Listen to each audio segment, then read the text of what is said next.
Your tea's ready. Right, coming, Mum. And hurry, both of you, because I want this table for ironing and... Good gracious. What have you two been doing again? We had a bit of trouble, Mum. Our patrol had to demonstrate firefighting for the younger scouts. That's what you think. If we hadn't been there, they would have had to call out the fire brigade. Boys. All right, I'll get you a clean shirt. And wash properly, Tony. You look a disgrace. I don't know why you need more practice. Didn't your patrol put out 22 incendiaries during the last blitz?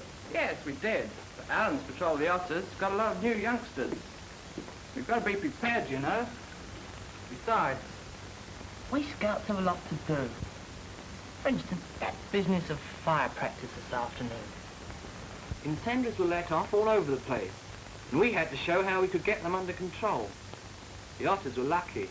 Their instructor got them a real firebomb to practice on. The Panther Patrol was standing by for first aid. One of the Otter Patrol burnt his fingers picking up an incendiary before it had cooled off.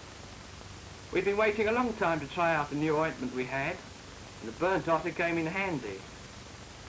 He only burnt a finger, but we took him away in style like a real casualty. Ted Brown, their patrol leader, has got his ambulance badge, and he's taught his patrol quite a lot about first aid. But we're doing all sorts of other things besides firefighting. Most of the younger scouts have been evacuated to the country. They help the scouts who've always lived there to collect berries for jams and food. They even collect nettles and dandelions, and acorns for pigs. This war's taught people quite a lot of things about food from the hedgerows. And collecting scrap for salvage. That's another thing they do. They call at people's houses and collect old iron, waste paper, tins, bottles and bones. It can all be used for making things again. The scouts pack it all into the patrol car. Then it's taken to the dump at headquarters. Paper and cardboard is repulped and old metal melted down to make shells, guns and tanks. They sort it all out in separate heaps ready for the salvage men. Other scouts in the country are helping farmers. I had a week at that, helping with the harvesting. There's a lot more land being cultivated now and fewer men left behind to do it. So the more we lend a hand at haymaking with the pitchfork or the harvesting machine, gathering in crops and ploughing the field, the more food we shall grow. Lots of the boys drive tractors, and some of them can plough furrows straight enough to get a grunt of pleasure from a farmer. Nearby where I was haymaking, there was an observer post, and scouts were doing some of the spotting for planes. They have to have the wits about them, and they have to know about different types and shapes of planes. The instrument they use shows on a map where the plane is. Directly they spot any plane, whether friendly or jerry, they phone a warning to the control post, giving height and direction. The local home guard asked some of the scouts I was staying with to pass on their scouting experience, map reading and tracking. Scout Thompson was pretty good at this sort of thing, and when they had a trial, he helped them track down the mock enemy. He read signs of their tracks in scout fashion, and led them off on what he thought was the route the enemy had taken. At a certain point, the track seemed to disappear, but the scouts noticed that it branched off through the bushes. The home guard might have gone right past. Tracking and sign reading are part of the training of every scout. It just shows you how handy the training is. Eventually, Thompson led them up to a field. There was the enemy in its spring gun, parked ready for action. Sea Scouts are in the Thames River Emergency Service. They work from auxiliary patrol boats. They watch the code flags of every ship that passes. If they see anything suspicious, they may have to go out and investigate. In most cases, it's a mistake in the code flag. They pull alongside the vessel and ask to speak to the captain. They sort of act as go-between for the shore station, in case it's difficult to make the ship understand by signalling direct.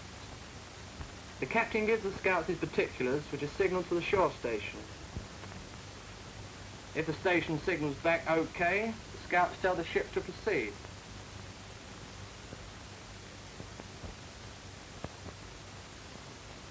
Some of the scouts in town paint curbs and lampposts with white paint. Since Frank Boyd's mother walked into a lamppost in the blackout and hurt her nose, Frank and his patrol spend quite a lot of time painting things white. Other town scouts are helping to put up the new ARP shelters in people's houses. The kind that act as a table by day and have a steel top to give protection during air raids. There are lots of nuts and bolts to be fixed, and it's not so easy unless you know how. People's gas masks, and especially children's, have to be regularly checked to make sure they're working properly. And we do this at headquarters and repair them if necessary. Although war work takes up most of our time now, we still carry out Morse practice and other ordinary scouting work, of course. We've a whole lot of new recruits, and after the war we thought our headquarters would be a bit small. So we started to build on a new room ourselves. A number of our chaps are quite handy at carpentry, bricklaying and putting on paint. Our idea was to have a big fireplace in it so that we could do our own cooking. John Transom was putting in some good work on this just before the night of the Blitz. We were all playing Kim's game. That is, looking at a lot of things on a tray, covering it up, and then seeing how many items we could remember. There goes Moaning Minnie again. You all know what to do. You, Andrews and Johnson, see the youngsters home. Good night, chaps. Night. Oh, I want Tony and Styles. Now, you two are on messenger duty at the fire station tonight. A couple of chaps from the auto patrol will be relieving you at midnight. Okay, Skip. So long. Yeah, Skip. Good night.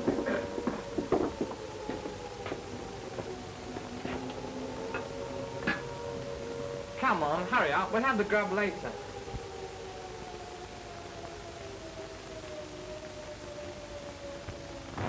Central Control.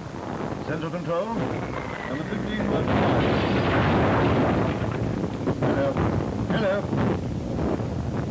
Messenger. Yes, sir. Fine. There's an incendiary fire out of hand at number 15 Burton Drive. You can catch number 3 appliance at the intersections of High Street and James Road. Give this to the driver. Right. Hello.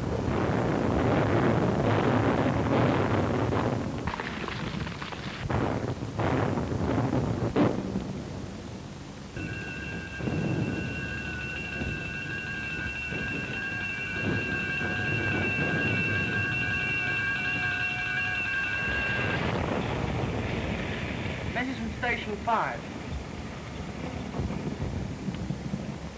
Thanks, son. Button drive, quick.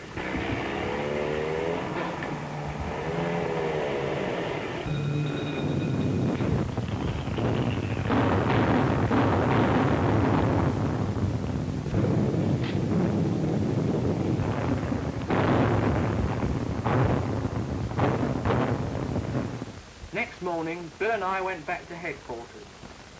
But there weren't any headquarters left. The old place had copped one. The rest of the gang were there sorting over the debris to see what they could rescue. Everyone was safe because they'd all been out on different jobs. But we had to say goodbye to the baked beans we thought we were coming back to. The bomb had certainly made a mess of our new fireplace.